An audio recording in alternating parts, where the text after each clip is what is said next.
What an honor. What an honor to be invited to speak, especially on a day when Jackie Dillon and Ray Waddingham have spoken before me. That's kind of like gives me tingles. Anyways, that's a picture of me as a little kid. And I don't have this formal education that informs me, but I do have experience, and that is what I'm going to share today. And the um, the Wildflower Alliance, we came up with that name after a lot of trial and tribulation, and it was the best we could come up with. And now over time, I'm liking it more and more. The idea of wildflowers often being seen as weeds, and sometimes people don't recognize their beauty, and they have incredible root systems, and they organize underground. And so that's where I come from. I'm a trainer for the Wildflower Alliance. It's an amazing organization where everybody who works there identifies as having had some kind of a life interrupting event. And they get to define that in whatever way that makes sense to them. It could be around psychiatric diagnosis, trauma, extreme states, homelessness, or other life interrupting challenges. And in our work, what we found out more and more over time, despite what our funders might think, that everything's interconnected and that we are a social justice movement, because these challenges that come up in people's lives are in a context. And that context might be racism. It might be psychiatric oppression, and it might be poverty, but they're all linked. And so we need to look at them all when we do our work. And I need to just say a little bit about what informs me. And that was not what I wanted to do. But so my thought was this, that we talk about trauma, and some people use it as a model, and some people use it as a model because there's so much more research around it and its correlation with voices than there is around any biochemical or genetic factor. But I think about this: in a pandemic, the world is experiencing a trauma that many people feel like impending doom, and many people feel powerless, and many people feel guilty about this or that. Do I see the person I care about? Do I not see them? Do I wear a mask? Do I not wear a mask? And that there's also this cumulative impact of how long this pandemic is lasting. And it impacts people on an emotional, physical, and spiritual level. And there's quite a bit of issues around trust, at least in the US. If you ever watch CNN, you can see the amount of distrust going on in the country I'm from. A lot of questioning about reality. Is there really a virus? Isn't there a virus? How bad is it? How bad isn't it? And certainly there has been tremendous grief and loss. And the amazing thing about this pandemic is that, it's not just people on the margins. So many people have lost meaning, purpose, and connection. During the lockdown, could you go to work? Could you see your loved ones? Did you have to rethink what your life is and how to navigate it? And so that's the premise that I'm speaking about. Is I have an idea, a belief that this is a traumatic event for the world, for the global community. And what informs me on my opinions about trauma are some of the traumatic events I went through. And as a 5-year-old, I was in the hospital unexpectedly over Christmas time. My family didn't have insurance. I was in a charity ward. There were 6 cribs like this. There were not people in there hugging and comforting us. We were left to our own tears. And for me at this age, I had already learned not to cry. That gave me bad consequences. And I did get to hear and see these other little ones, crying. And I thought, someone's going to come in and hit them. That was like the feeling I had in me, and that they just didn't know better not to cry yet. And what happened was on Christmas Day, they took the ones of us they could out in the hallway. And what some people saw was a lady in a dress with people behind her handing out presents. And what I saw was an angel. And she had light all around her.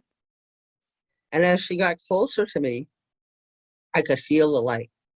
And in that moment, I felt love and goodness in the world that I hadn't felt before. And I felt like I was a part of something very big and very good without being very small. And that feeling carried me for quite a while.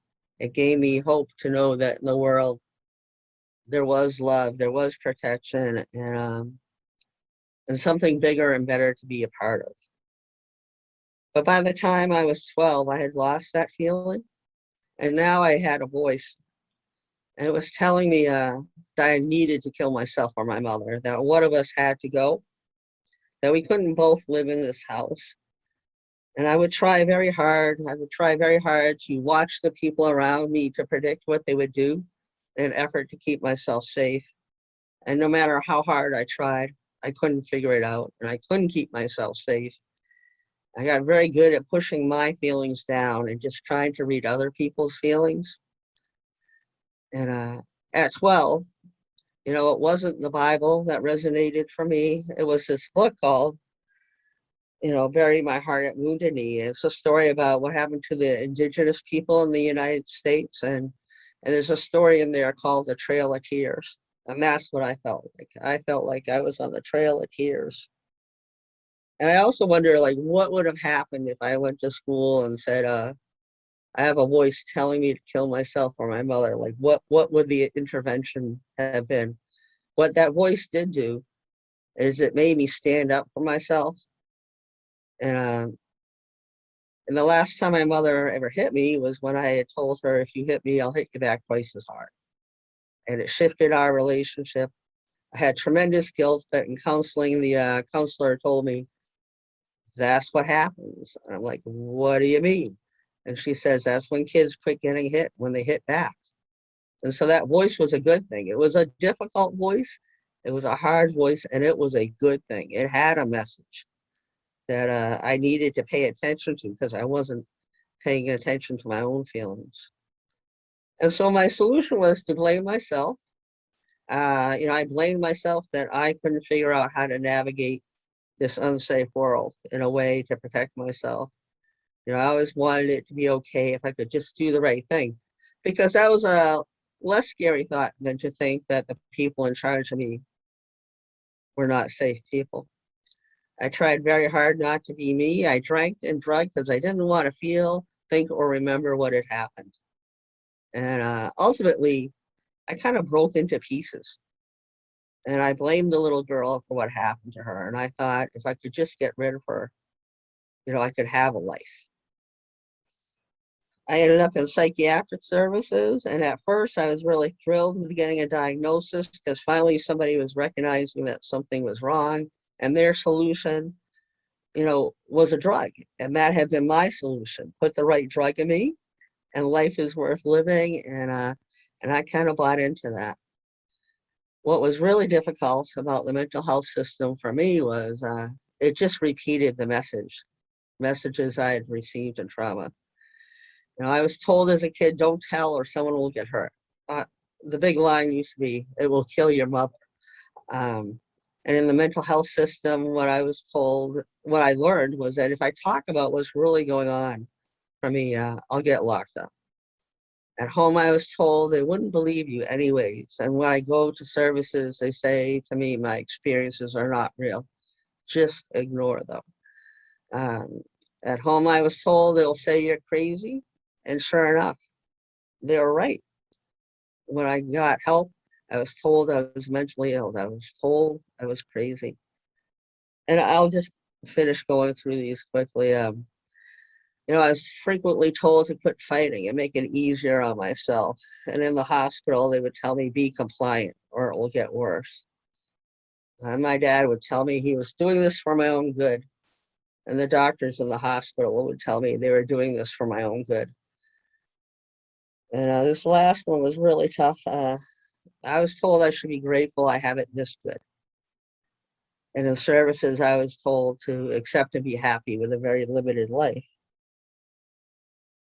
And so the result was that the services just echoed the trauma of the past. And it reinforced the feelings of powerlessness, of shame and guilt, impending doom, and hopelessness, and this forced capitulation to authority. The idea of signing a voluntary commitment in the U.S.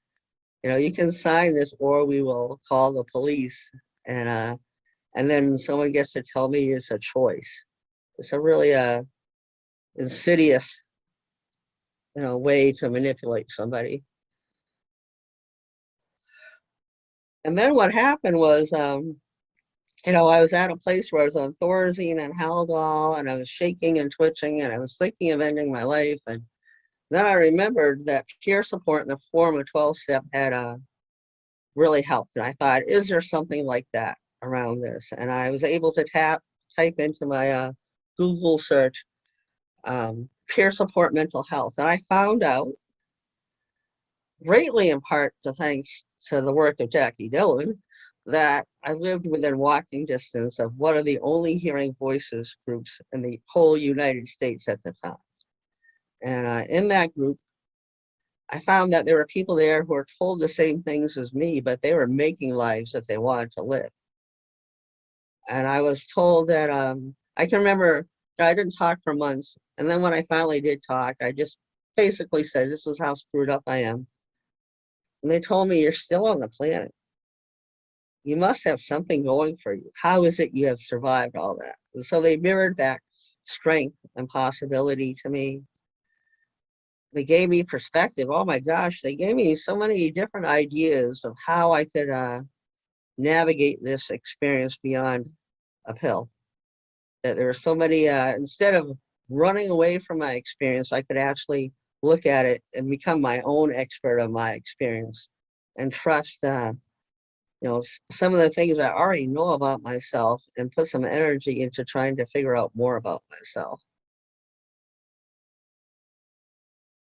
And the other thing that the Wildflower Alliance has, and other places, including now Australia, this format of groups called Alternatives to Suicide. And so in a moment when I'm in despair and I don't see hope, and I'm contemplating a relief from my misery, I have a place to go where the question isn't, do you have a plan? Do you have the ways and means to carry out that plan? Instead, the question is, why are you thinking of this? What is going on in your life? And why haven't you done it? What keeps you tied to this planet?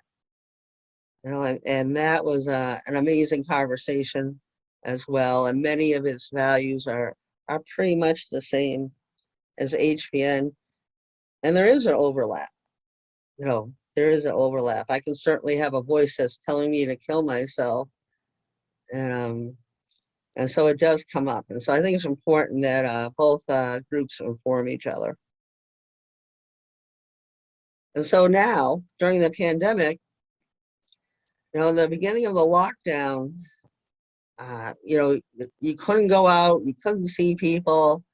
I had this feeling come up in me, and it was the feeling that I had when I had been locked in a psychiatric unit. But I could recognize it, and I could say, this reminds me of this thing that happened, but this is not that thing. I have kitchen privileges. I can go outside. It may remind me of that time, but it is not that time. And in the beginning of the pandemic, I also ended up in the hospital because I couldn't breathe. And it was amazing because I'm on the first floor of this hospital, the COVID unit, and you're in isolation. And 5 floors above, in the same hospital, I had been locked in isolation. So it was like really bizarre to keep the two things straight. But the difference was I could keep my phone. And I could join Zoom groups, and and I had people sending me in treats, and it was wonderful, and in that way. And the other amazing thing was I had helpful voices. My friends were with me, and they kept me company and in good cheer. And that was that is a place where hearing voices was a huge advantage for me.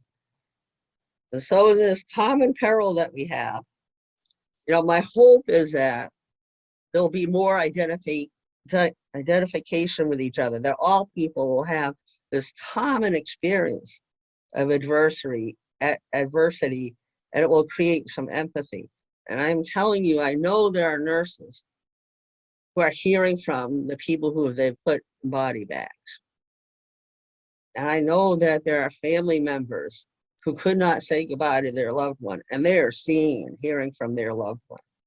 And I know that there are children, in the same town that I live in, they've had one child a day under the age of 12 try to kill themselves during this pandemic with what they call toxic indigestion. And so there is so much going on. And so my hope is that in this global time, this human experience, this worldwide human experience, that we can choose to take hope and possibility and bind together and navigate this common peril, that there can be this linkage to identifying as a human going through a trauma. Instead of a fear-based approach where the population fights against each other versus fighting against the common peril. This last point, where we can hide, is something I've done most of my life. I've hidden my fears, my feelings, my experiences, a lot of, again, what Jackie was talking about, and I'm just tired of hiding. I don't want to hide. And I think the more we can share with each other, that we will find there are so many more people hearing voices now than ever before. And so quickly, the facts that mitigate trauma, being seen and heard, playing a role in one's rescue, human connection, and sharing power. And HVN is that power that needs to be shared. That information is life-changing for so many. And here's some of the things that we're doing in the US. And I want to say a shout out to all the people in the family and friends groups that I do. It was not a thing that, Caroline, who spoke yesterday, she asked me if I would do these online groups in 2019, and I was not thrilled. And because I was afraid of Zoom, and I was afraid of family issues because mine were so unresolved, and it's been quite the healing journey for me. And they are, I get to heal with these family members, maybe not my own, but with these. And in case people don't know, there's this thing that is called Signal, where people can text internationally. And I've been blessed to meet people from the Philippines, from Croatia, Australia, all over the place. It's been a blessing. And I'm not sure where I'm at with time, but I'm going to keep going until you tell me I have a couple more slides to do.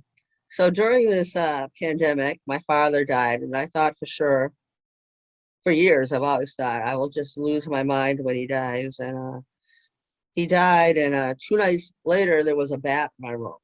And this, I'm like, what does it mean? And I'm having an issue. And I reach out to my friend, Peter Bullimore.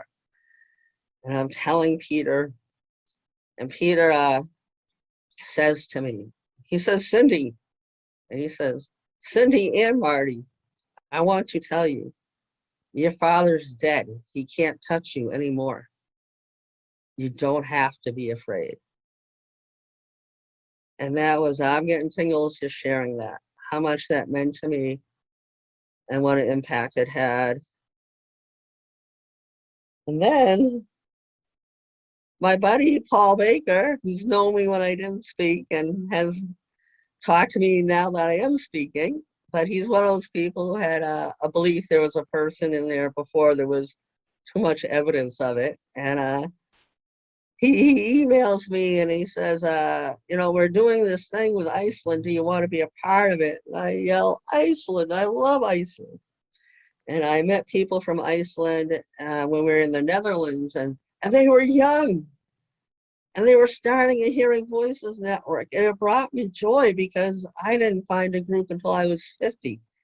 And here are these people with this great energy. And so it's not the same to yell Iceland over Zoom, but whenever I see Fanny, I have to yell Iceland and celebrate it.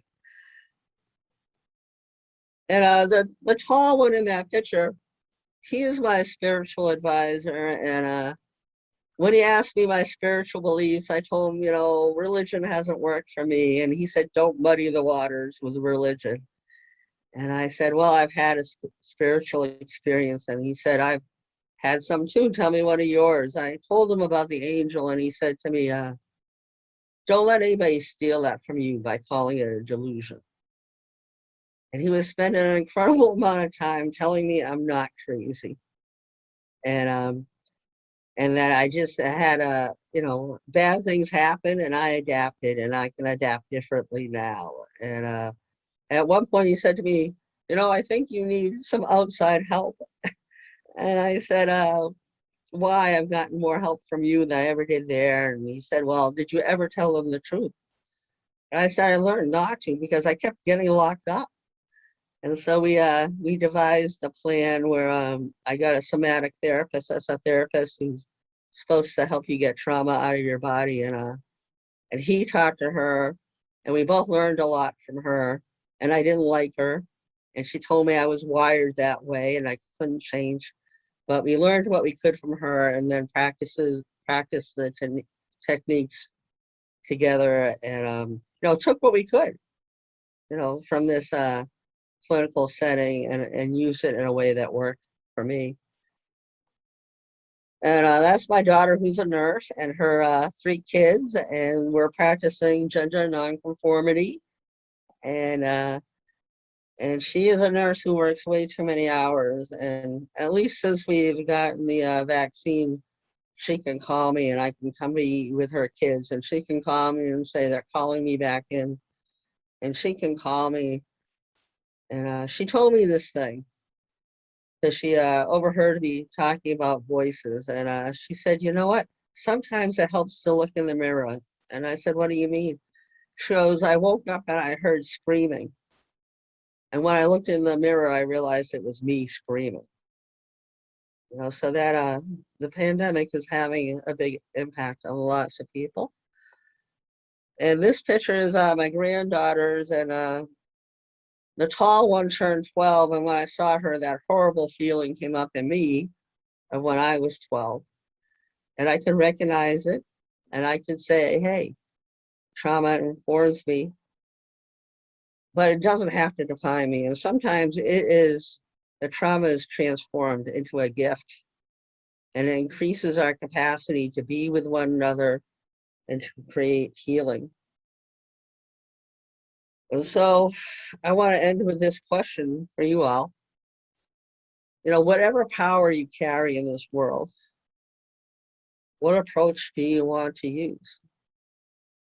I find it ironic, or maybe that's rude, but it's how it lands with me. Medical doctors are told first do no harm, and they do so much harm in the mental health field. And some don't, but the standard practice that I experienced was incredibly harmful. And so maybe people could take a harm reduction approach, that they could actually listen to the people and ask them what's going on, instead of looking for the box to check off. And I'm so pleased with Paul Baker's efforts in the UK of trying to create different possibilities outside the dominant culture. And so I hope I didn't do this too fast or slow. And for me as a voice share, let me tell you, it is so hard for me to imagine people all over the world in different time zones, and that people are actually out there. So if you ever meet me in person, it will be a different experience. Thank you for letting me share.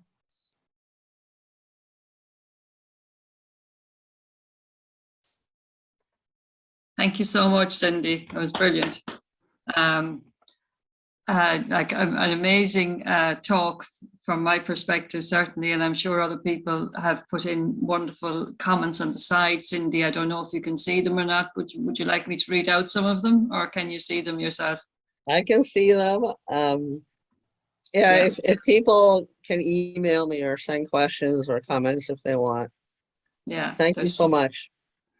There's so many there, and some of the things that that jumped out for me really were, you know, how you came out of hiding, as you put it. You know, how did you stop hiding, and you know this whole transformative approach, and you know having this ability to do that and having the supports to do it. I think you really highlighted the importance of having the nurturing supports and the understanding supports. You know, people talked about, Ray talked about, you know, creating hearing voices groups where it's not about anybody figuring me out, it's about encouraging me to figure me out. And that's exactly what happened. And without, that was the only place I could actually go in and be honest and be me and have it be okay. Yeah. To come out of hiding. Yes, it's a wonderful expression, and I think it's something that all of us can probably you know understand and take with us from your talk today. And I think also your starting off point with the wildflowers, for some people they're seen as weeds, and a weed is only a flower in the wrong place, isn't it? Isn't that what they say? So I have to say thank you to all the people I'm already connected to who are giving me good feedback, as well as new people I'll potentially meet someday. okay. Um, I don't, is there any comments that people, anything that people would like to say? I mean, there's so many you know, you're a gift to see and hear. I wish I could touch you at this moment. It's a wonderful gift. You know, there's so many wonderful things being written here that I'm scrolling down through. Wonderful presentation. People are looking for your presentation as well. And I think that is part of the process, isn't it, as well? We will have access to people's presentations. So We will be doing a presentation on the family group, myself and David Adams and Ed Herzog. So you'll have another chance if you want to spend time with me. okay, thank you very much. Is there any questions that people would like to ask Cindy, or comments they would like to make? Do you hear me? Yes.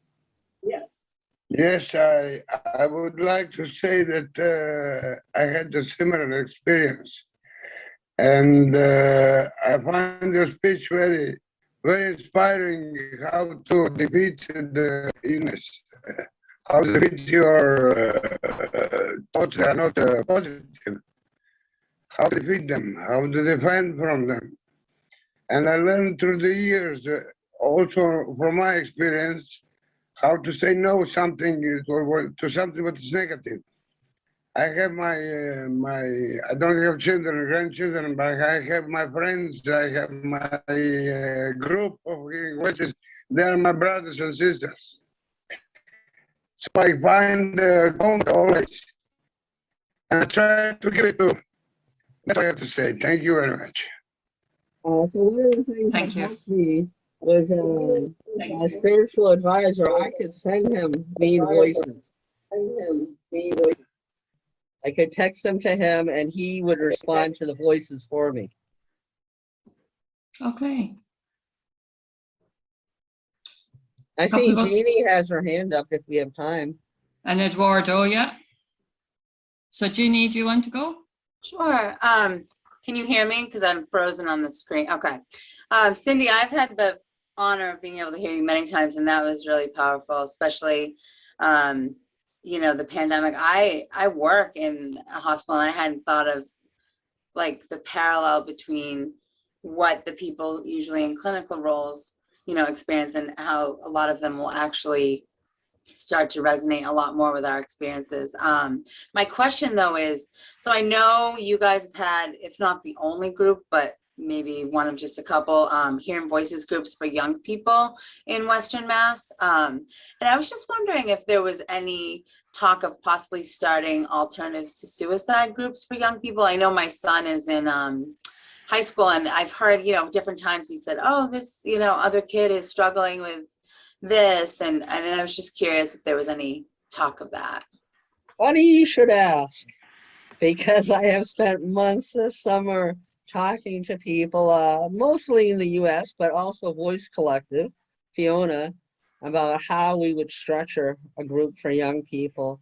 And we've also have talked to lawyers and Congress people about, adapting, whether we need to change the laws around consent. What it'd be so harmful, in my worldview, so I know other people have other feelings, but if a youngster came to you and wanted to unpack their emotions and you were required to tell their parents, that could be like counterproductive. And so we're trying to navigate all those ins and outs. And we have done a couple of trainings for family members, for parents of kids, about more helpful strategies. But yeah, we are working on it, but it's a very kind of complicated knot of how do you do this in a legal fashion, in a helpful fashion. And I just want to say, Jeannie and I are we do a lot of work trying to get lawyers to do a better job representing people in commitment hearings and guardianship hearings, and we will be doing that again later this month.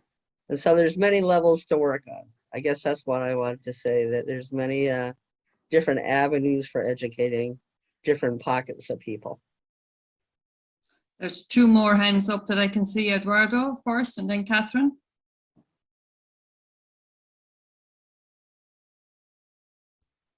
No. Hello, Cindy. I hope someday meet you in Brazil, and I would like to ask you about the turning point. I feels like there's sometimes we realize it's possible to have our life back and even help each other. So I would like to ask you, what is key, what has been key for you to, at which time in your story you realize, oh, that's possible, I can have my life back and help others? Two times, or two pieces of it. Going to a Hearing Voices group and meeting other people who are living lives they wanted to live, even though they had been told the same things as me. Like, I have 20 years in the mental health system being told I'm hopeless and to set my bar low. I'll always be on medication and in and out of institutions. And then to meet people who are given the same diagnosis as me, but they were doing amazing things. So when I learned that, I thought, oh, it is possible. Okay, so that, and then the other one was, Gail Hornstein, who really helped out the HVN movement. She said to me, if somebody is chasing you down the street, sometimes there's a value to turning around and asking them what they want. And I had spent 20 years running from my voices because that was what I was told to do. And I think it's ironic to think that people think denial is going to be a strategy that works, but that's what the people in political roles kept telling me: ignore it, deny it.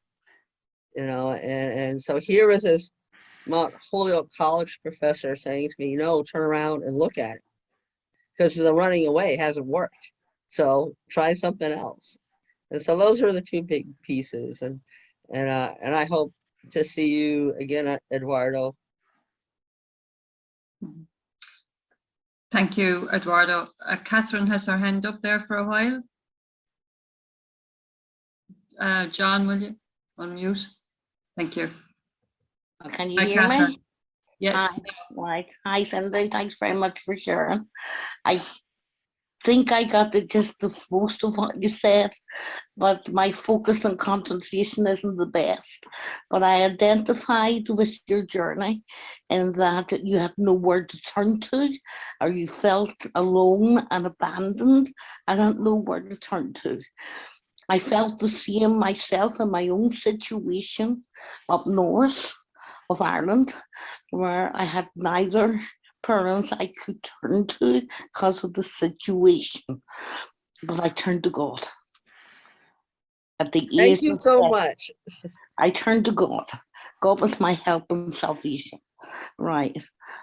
I don't do religion, right? And I don't do politics with big P, but I do relationship with a big R. Okay.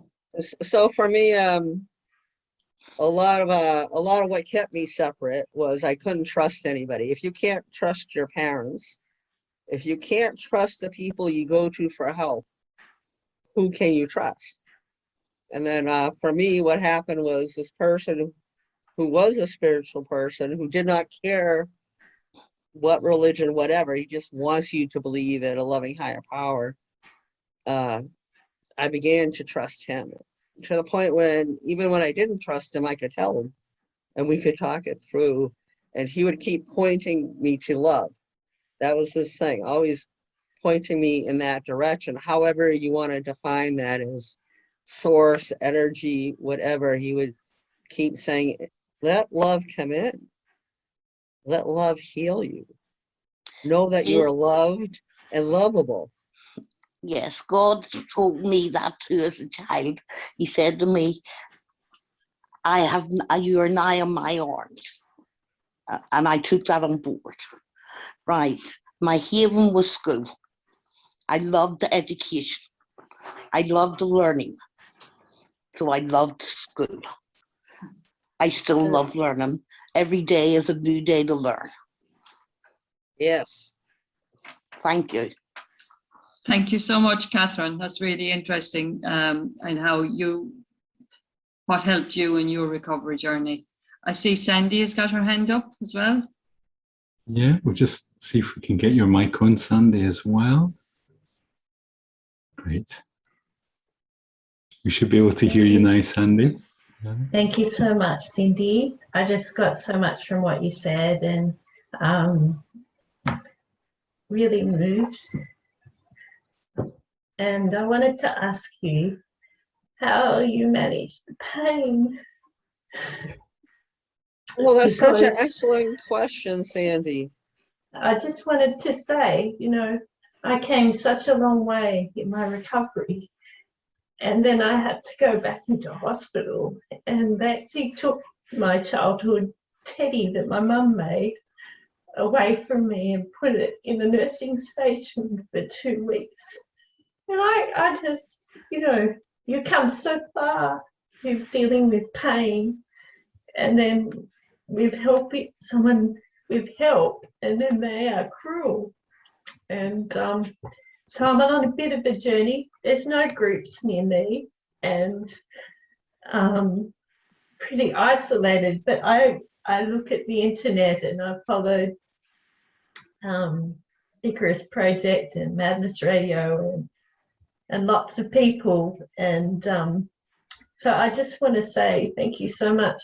It was so good to hear from you. And I just wanted to ask about the cruelty and the pain of how what would you say of getting through? I can so relate, Sandy, to I would think that to feel it would kill me. That was that felt like if I talk about it, if I feel it, I'll be overwhelmed and died. And what enabled me to be able to feel it, so I had to feel it to get through it. I actually had to feel it to get through it, or else it would leak out everywhere and really fermented or crooked ways in my life. And what enabled me to feel that is to know that I was loved and to go to that pain not alone, Sandy. I would go to that pain and bring my buddy and hold his hand, and I could shake, which is a way of releasing trauma, and cry, and know that I'm not alone and I'm loved. And the other thing I would do, it was a process. I would have to imagine that loving higher power with me. And then I could feel it so I could release it. And one of the things that would help was that to know that the pain can't kill me. What I do with the pain can, but the pain can't kill me. And oh, by the way, I already survived it. You know, it feels like it's happening now, right? But I already survived the worst. I'm in a much safer place now. And but I couldn't do it, Sandy. I couldn't do it until I felt held and loved and protected. It was too hard for me to do alone. And please know that if you want to join a Hearing Voices group online in the US, you know, email me. You don't have to be alone, all right? I hope that answers your question, Sandy, and that you can find some support with the online, even though there's no physical support available to you locally. And it Yeah. is. The Yeah, other thing I wanted to share, Sandy, is this, that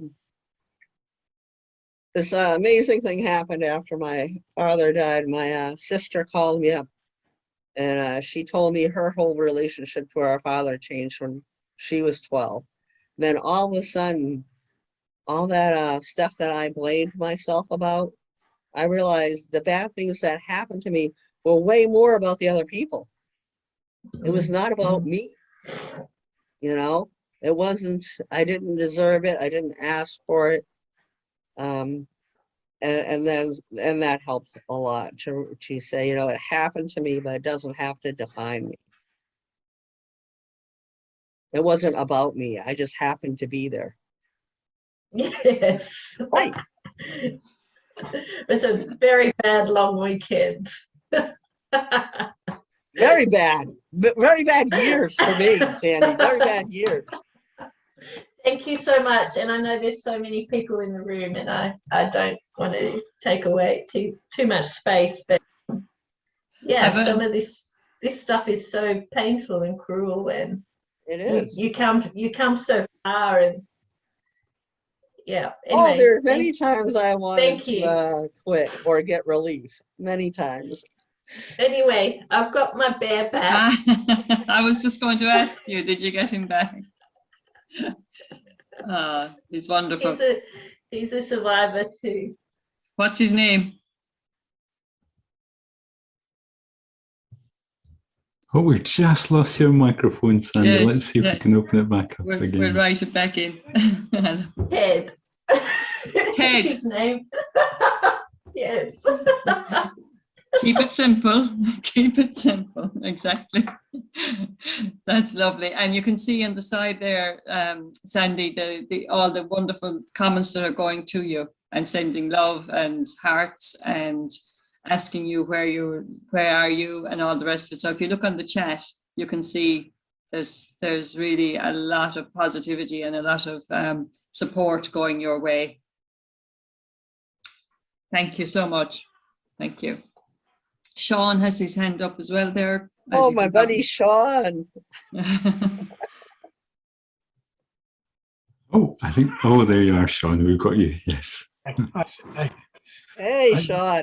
You don't look so tall on Zoom. I don't know. A couple of points I had to make. Thank you for sharing with that. It was incredibly powerful. A couple of points, not really questions, just points. I think the first one, I think your story, again, like many, I think it's so important that we do listen to that narrative, because when we just look at voices and things as standalone things, they don't really make sense. When you put them together with somebody's narrative, they make absolute sense. And I think we should be listening to these narratives all the time, just to remind us that there is always a way back for everybody. We often write people up when they experience certain diagnosis, that's the end of life, but there's always a way back. And I think your story really highlights that. It's really important. The other thing I wanted to mention as well was about the Hearing Voices groups. I've heard that said so many times, that you said they made such a significant difference to people's lives, to understand that there are other people who are hearing voices while living the quality of life that they wish to lead. And when I did my master's, I did a research project around the Hearing Voices group in recovery. And one of the things that I found really, really fascinating there, everybody that I spoke to felt so alone that it was only them until they found the Hearing Voices group.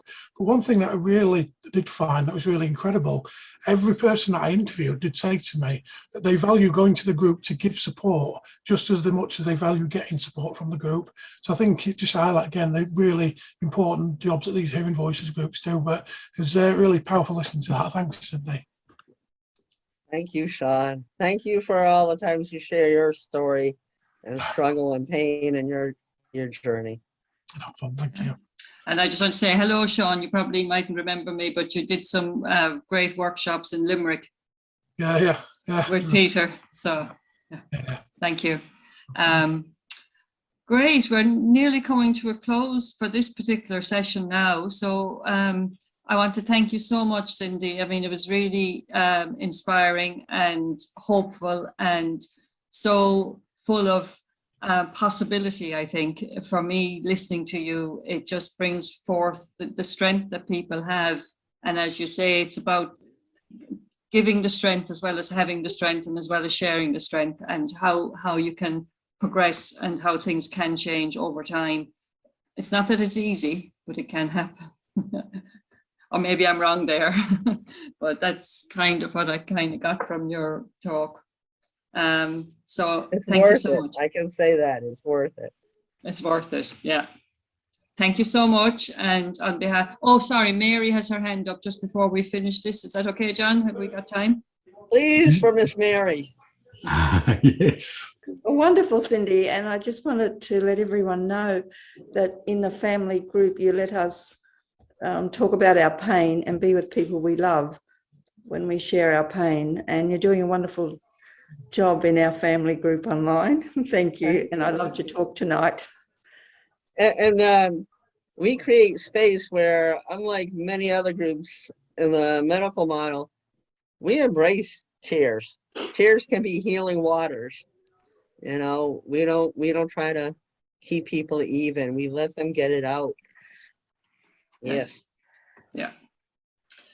On that note, I think that's really sums it up, and the importance of the recovery movement and of listening to people's own experiences. And you started off talking about that, the value of personal experience, and how we can really, you know, how we need to value that much more than we do. Thank you so much.